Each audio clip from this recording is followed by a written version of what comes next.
Hi lovelies! So you guys probably know by now that it's pretty rare I find a salad that excites me. To be honest, I find most of them kind of bland, kind of boring, and generally not very satisfying. But even I was intrigued when I came across the newest salad sensation online, the Jennifer Aniston salad. Maybe you guys have seen it. It sort of went viral a couple months ago, and it's been basically everywhere. It is loaded with goodness like cucumbers and chickpeas and feta cheese, and it's basically the salad Jennifer Aniston claims that she eats every single day for lunch. So you know, if it's good enough for Jennifer Aniston, it's good enough for me. Needless to say, I had to give it a try, and I was shocked at how amazing it is. The best part is it's super simple to prepare, so I'm gonna show you my version of it today. Now, the Jennifer Aniston version of the salad actually starts with bulgur wheat. And if you're into bulgur wheat, definitely you can use that as your base. Today, I've opted to use some cooked quinoa instead to keep this gluten-free, but it's really up to you. You could pretty much use any grain in the salad that you wanted to. So I've got my cooked quinoa in my bowl that I've allowed to cool completely. And I'm gonna go ahead and add some nice crunch, courtesy of some beautiful fresh cucumbers. So I've got one whole English cucumber headed into my bowl. Next, I'm gonna go ahead and add some chickpeas to this. I'm using canned chickpeas that I've rinsed and drained. They're super convenient, super affordable, and I always have them on hand in my pantry. The best part is they are loaded with protein and fiber, so they're really great at keeping you feeling fuller longer.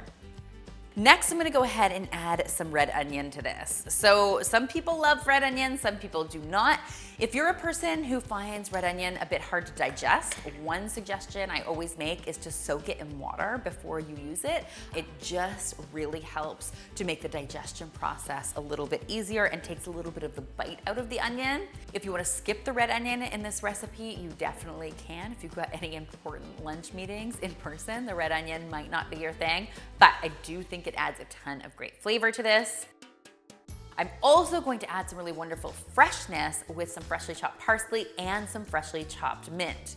If you haven't come around to using fresh herbs in your salads, I highly recommend you do, because honestly guys, they just brighten everything up and make everything taste oh so delicious. Now, to add a nice salty, sort of savory bite to this, I'm adding some crumbled feta cheese. You could also probably do some goat cheese here if you wanted to, or if you want to leave this vegan, you can go ahead and leave the cheese out entirely. I think it is really beautiful though in this salad. So if you are into cheese, definitely go ahead and add the feta. Feta makes everything better, as you all know.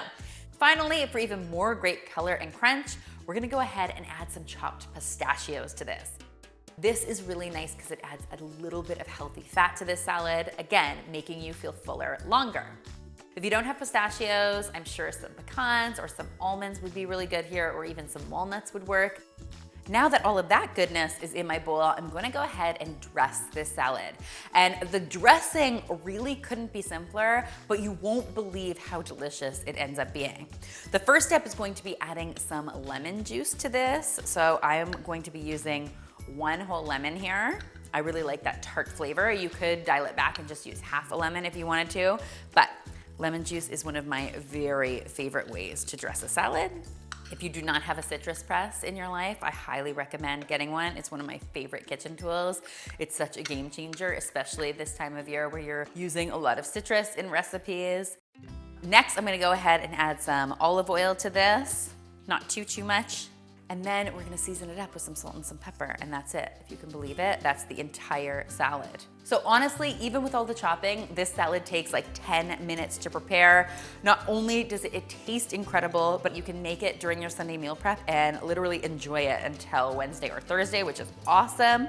If you wanted to serve it up with some more protein, you could totally add some shrimp, some salmon, or even some grilled chicken would be really good, or just enjoy it as it is. There's so much to love. Look at the color and the texture. Oh my gosh, guys, this is an absolute winner. And I cannot wait to dig in. It's super easy and honestly so much more flavorful than I would have given it credit for. I hope you guys love it as much as I do and that you'll give it a try for yourselves. If you do, be sure to tweet me, Instagram me, or Facebook me a photo because you know how much I love seeing your kitchen creations. This recipe, like all of my recipes, is featured on healthymealplans.com, our amazing meal planning site that allows you to browse more than 1,000 recipes, drag and drop them into your weekly meal plan, and then automatically generates your grocery list for the week. What could be easier? Thank you guys, as always, so much for watching. And finally, if you haven't already, be sure to subscribe because there is lots more deliciousness where this came from.